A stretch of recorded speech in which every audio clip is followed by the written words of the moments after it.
Madame, bonsoir. Monsieur, bonsoir. Merci de nous retrouver sur les antennes de Canal 2 International pour cette première édition de Planète Verte.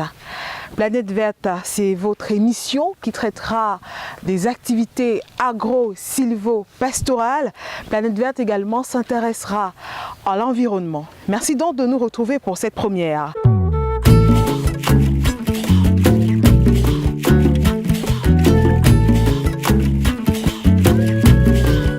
Lancer cette édition, le B.A.B.A. en matière de formation et d'apprentissage nous intéresse. Incursion dans l'univers de l'encadrement du fer de lance de la nation. La suite promet d'être enrichissante. Bienvenue à tous.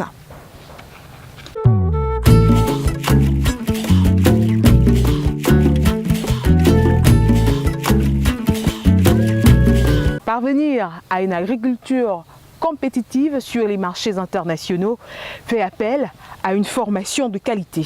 L'État du Cameroun a créé des écoles techniques et des collèges régionaux d'agriculture pour répondre à ce besoin de connaissances et de professionnalisation. Les raisons, les objectifs et les réalisations du gouvernement, c'est à suivre dans ce reportage. Un enfant qu'on éduque est un homme qu'on gagne. Le disait Victor Hugo, l'éducation à la culture du sol dès l'enfance a toujours été une des activités principales de nos parents en zone rurale. Dans cette partie du pays, la culture du sol, le travail de base de la première source de revenus considérable. Il y a quelques années, la production rurale, dotée de techniques ancestrales, parvenait encore à résoudre les problèmes de l'auto-alimentation. Avec le boom démographique, les zones rurales et la venue des acheteurs étrangers de nos productions, nos récoltes, bien que dans un effort de résistance, s'avèrent de nos jours insuffisantes pour combler cette grosse demande nationale et internationale en produits agricoles. L'État camerounais, conscient de la place de l'agriculture dans notre économie, a entamé un vaste chantier de formation des jeunes Camerounais à l'agriculture, à la pêche et à l'environnement. Ce chantier est perceptible au travers de grandes écoles techniques et à de nombreux collèges régionaux en agriculture. A trainer in the Regional College of Agriculture, Bambili, since 1987. I've been here for more than 20 years, and since 3 years, the program has changed. We are on the AFO program, and it's a modular training, and we have a new set of trainees. That's the entrepreneurs. They come here for 2 years, and during the 2 years they are well trained, and after the training they will go and open farms. They could equally not open the farm, but be first workers, and later on, when they have what it takes to open the farm, they will be able to open their own farm. But the Ministry of Agriculture has a program of the insertion, and they could also benefit from that insertion program. For those who are a bit open, there are also many possibilities. We have the MINPAD that has also a package for the graduate. You have also the AgriFin program that is also impacting financially those who graduate from this school. So far, we had last year the first batch of students who graduated. Among the 54 that graduated from last year, 11 went to Israel for further training. And we have also 3 of them that went to FASA in Cham. Just to say that the course is well tailored, and we have already seen the results. Ces grandes écoles ont pour vocation première de former des techniciens supérieurs en agriculture aux nouvelles méthodes et techniques culturelles. L'entrée dans ces instituts est soumise à un concours national du ministère de l'Agriculture et du Développement rural. Nous recrutons les jeunes bacheliers qui entrent ce concours et ils se forment pendant 2 ans et ils sortent avec le diplôme de technicien supérieur en entrepreneuriat agro-pastoral et le brevet de technicien supérieur également qui est organisé par le ministère de l'Enseignement supérieur. Des récipiendaires issus de toutes les régions du pays sont reçus en pension interne ou externe, ceci dépendant de la bourse et le libre choix de chaque étudiant. La répartition des admis au concours dans les différents établissements par le MINADER est de 40 étudiants pour les écoles techniques et 50 étudiants pour les collèges régionaux. Je suis arrivée à Bambili par un concours que le ministère de l'Agriculture et du Développement rural a lancé il y a de cela 2 ans et j'ai été admise au collège régional d'agriculture. Mais en 2014, la grande sollicitation des candidats et la participation massive à l'examen officiel a bénéficié de la flexibilité du ministère de l'Agriculture et du Développement rural qui a majoré le nombre des étudiants admissibles pour chaque grande école à 10 apprenants. Cette augmentation a boosté les inscriptions de 60 étudiants pour les collèges régionaux et de 50 pour les écoles techniques en agriculture.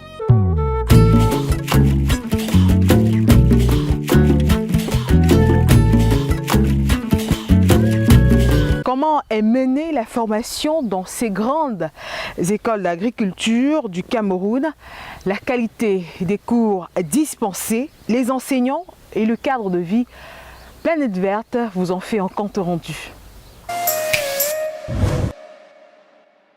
Suivant des cours théoriques et pratiques intensifs, les apprenants sont soumis aux réalités des travaux champêtres, de la préparation de la terre, du choix des semences à la mise en terre des plantes, en passant par la mécanisation des méthodes culturelles, tout est pris en compte avec le maximum de sérieux. On nous enseigne la biologie animale, biologie végétale, ainsi que la mécanisation dans les champs, comment est-ce que les méthodes de culture, les méthodes appropriées en accord avec les zones écologiques du Cameroun. En fait, le séjour se passe bien, les cours se passent bien. C'est bien vrai que les températures de Bambili sont un peu trop basses, donc il fait très froid.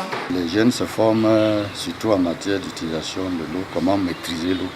Ça, c'est notre profil et future vocation. Maîtriser et gérer l'eau pour l'agriculture, parce que c'est un problème, l'écologie de la zone est très fragile. Nous n'avons que 4 mois de saison pluvieuse contre 8 mois de saison sèche. Vous voyez, pour éviter ce problème de famine. Il y a l'utilisation des engins agricoles. Quand on parle d'entrepreneurs, il faut rêver. L'appareil producteur va vieillissant parce qu'il y a les parents qui sont déjà fatigués. Il faut maintenant renouveler l'appareil de production avec les gens qui peuvent avoir de grandes ambitions. Je pense qu'avec cet esprit, s'ils créent des exploitations comme nous sommes en train de le dire, ils peuvent booster la production agricole et apporter leur part de contribution pour l'atteinte des pays émergents à l'horizon 2035. Parmi les épreuves qui régissent leur entrée dans ces écoles, les étudiants passent par des tests psychotechniques. Ces tests portent un plus grand intérêt sur les jeunes ou personnes en activité dans le secteur agricole ou ayant une certaine expérience du domaine de l'agriculture. Je fais dans l'agriculture depuis ma tendre jeunesse parce que mes parents ont été agriculteurs. Mon père, par son âme, m'a initié dans l'agriculture depuis ma tendre enfance. Et c'est ce qui a motivé, n'est-ce pas, la création des projets agricoles du genre verger oranger que j'ai initié depuis 2003. Et suite à cette aubaine qui nous a été accordée par le ministère de l'Agriculture, via le projet innovant de l'amélioration de l'agriculture, j'ai donc pensé qu'il fallait venir ici et le concours d'août 2013 a été pour moi, n'est-ce pas, la bienvenue. Je suis donc arrivé ici par voie de concours et c'est suite à ce concours que j'ai pu apprécier ce qui est fait ici et je l'apprécie à sa juste valeur, c'est très bien fait.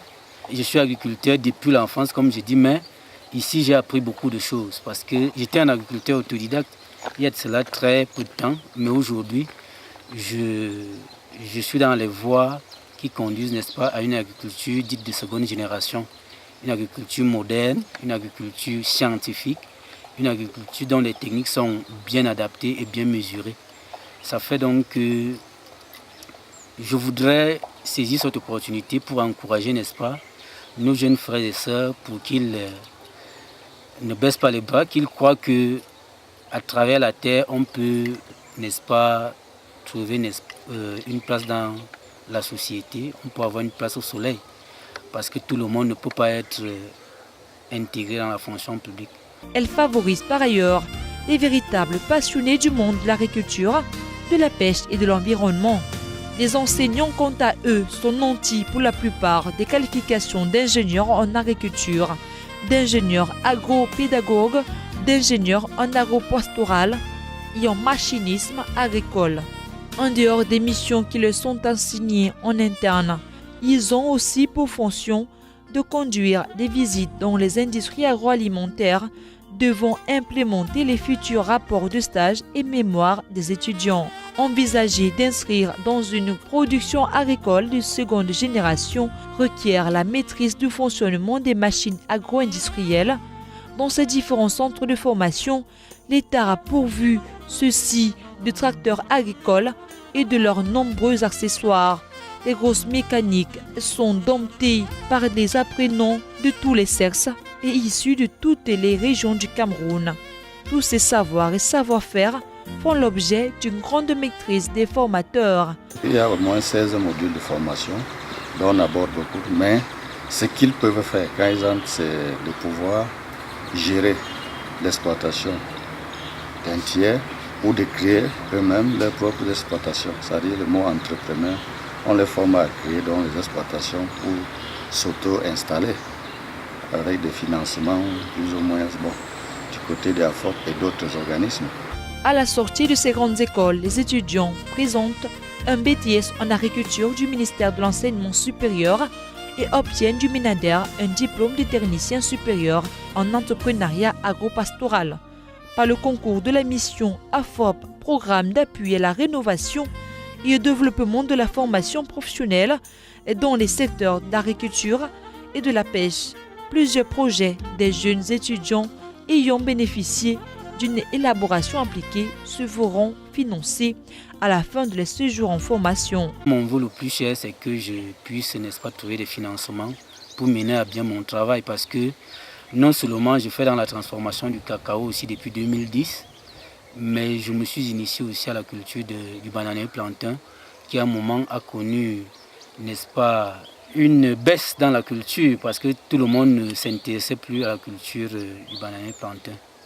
Je voudrais davantage m'appliquer dans la culture, dans la cacaoculture aussi, parce que je suis de ceux qui pensent que nous devons consommer ce que nous produisons nous-mêmes, que d'exporter et puis ne pas savoir les vertus qu'a le cacao. C'est le label qui a beaucoup de vertus sur le plan de la santé, sur le plan même de la transformation, parce que le cacao m'a aidé. J'ai fait une crise d'hémorroïdes, c'est à travers le cacao, c'est grâce au cacao que j'ai pu me remettre, parce que j'utilisais régulièrement le beurre de cacao. L'intendance de ces centres de formation est sous la commande d'un directeur d'école assisté d'un conseil d'administration. Le conseil prend en compte de nombreux paramètres des organismes régionaux, nationaux et internationaux devant accompagner les étudiants à la sortie de l'école. The school, for as long as it exists, has been carrying out agricultural activities, livestock activities in the domain of giving training to youth, young entrepreneurs, and so on. So we have a vision in accordance with the state program by 2035, that the results that we are having now, based on the training that we are giving to the children, will be outstanding. We are preparing these children to meet up with government vision by 2035, that the students we are graduating from this school will be able to produce results that will eventually meet up with the aspiration of the government as far as the increase in agriculture and livestock in this country is concerned. A FOP program for which we are deliberating here is a very, very good program for youth. Unfortunately, what I can say is that many youth like schools like ENAs, INSET and others, where they will go for the matricule. It is unfortunate, but I'm here to say that to youth who are looking at this program, the AFO program is a very wonderful vision. It makes you independent, and you yourself, instead of being employed, you will employ. Les délégations régionales du Minader ne sont pas en reste et représentent valablement la hiérarchie dans leurs régions respectives. Il faut dire que le board, ce que nous faisons ici, franchement, c'est en droite ligne avec la politique du chef de l'État d'atteindre l'émergence d'ici l'année 2035. Au niveau du ministère de l'Agriculture, le ministère est en train de faire tout possible pour que l'émergence arrive avec également les efforts de l'agriculture. Nous voyons déjà les changements qu'on a eu dans les formations de l'agriculture. Nous sommes en train de former maintenant les entrepreneurs. Nous sommes à l'école technique d'agriculture. Et déjà, parce que la rentrée est en train de commencer, il faut s'assurer que tout se passe bien, que tout soit mis en place et que les décisions de l'administration soient prises en compte. L'argent, connu pour être le nerf de la guerre, occupe une place très importante dans l'accompagnement des projets, la présence des coopératives et autres établissements financiers à la recherche de nouvelles ressources de revenus dont ce conseil s'avère inéluctable. I am here to represent all the microfinance zone in Toba for this AFO program. This program, knowing fully what the program is all about, after this training, these students need money to establish.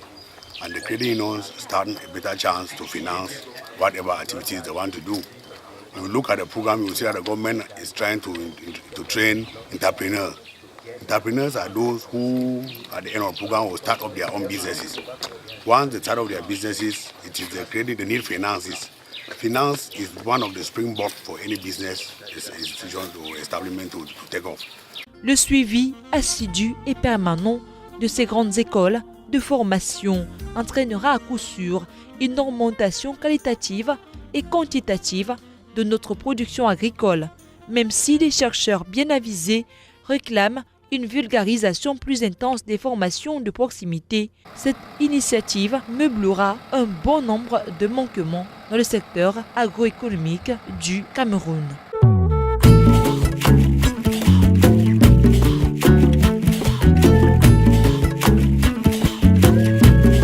Un esprit sain dans un corps sain, cette formation passe également par la pratique d'activités sportives bien prises en compte par les administrateurs. Parmi les disciplines pratiquées, le football, le volleyball, très prisé par certains de ces établissements scolaires. Suivez plutôt.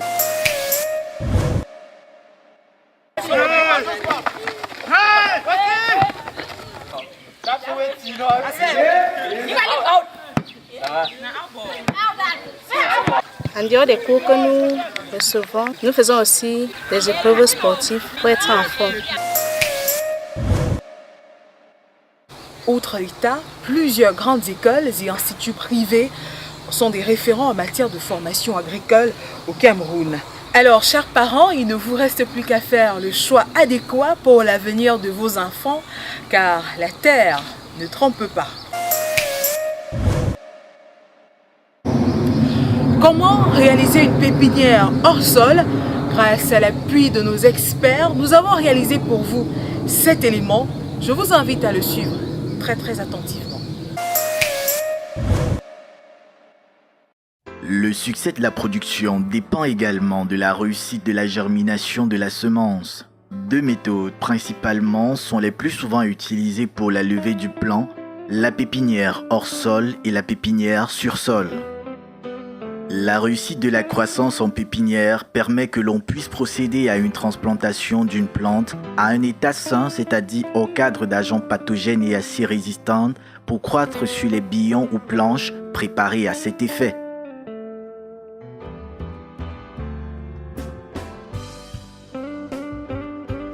La pépinière hors sol, très conseillée, garantit une germination à plus de 95%. Bien suivie, elle permettra après transplantation que le cultivateur soit capable d'assurer à la plante une croissance idéale. Comment monter une pépinière hors sol ? Pour monter une pépinière hors sol, nous avons besoin de bâtir un petit hangar où seront posés nos alvéoles. Les alvéoles étant des poches artificielles qui, remplies de terre, vont recevoir la graine. Le hangar doit être protégé d'une bâche ou d'un plastique pour empêcher l'introduction d'un agent microbien ou des rongeurs. Comment monter une pépinière hors sol ? La première étape est la sélection de la terre pour pépinière. Elle doit provenir de la forêt encore humide et riche de toutes ses propriétés nutritives pour la graine. Ensuite, l'on doit procéder à son tamis pour avoir un sol meuble et dégarni de racines, cailloux et autres impuretés. Avec lesquels on va donc mettre les graines pré-germées. Et avec cette terre, nous avons la chance qu'elle est acceptée, qu'il n'y a pas de racines et tout ce qui peut entraver à l'évolution de la germination de notre plant et qu'il passe une première semaine dans les bonnes conditions. Cette terre, elle n'est pas dure.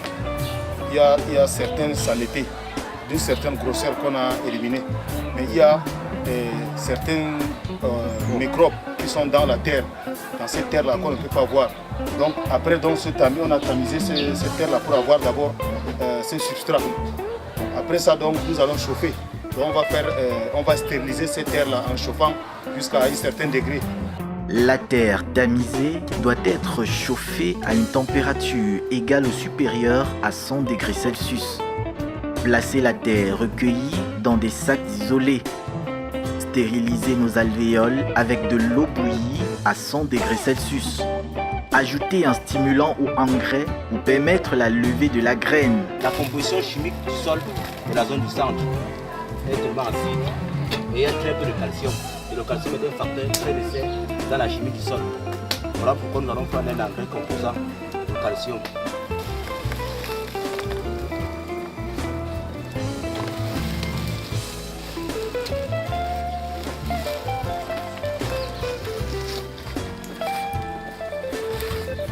Remplir nos alvéoles de la terre contenue dans des sacs isolés en recherchant l'uniformité au niveau de la surface.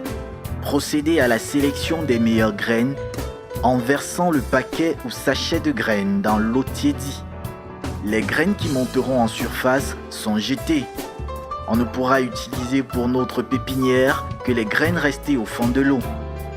Les graines ainsi recueillies vont être enfouies dans les poches d'alvéoles remplies de terre. Enfouir la graine à 2 ou 3 fois sa taille dans la profondeur de la terre. Surveiller la croissance tous les jours en lui apportant de l'eau nécessaire au développement de la graine. La distance de la pose des alvéoles doit être au moins à 1 mètre du sol.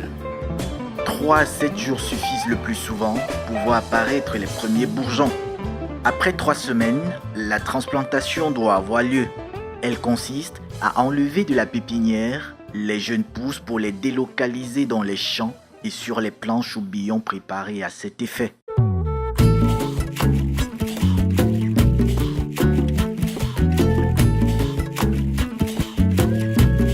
Mesdames et messieurs, en espérant vous avoir intéressé et attiser votre passion pour l'agriculture, c'est ainsi que se referme cette édition de Planète Verte. On prend rendez-vous dans 2 semaines pour une nouvelle production. À très bientôt sur Canal 2 International.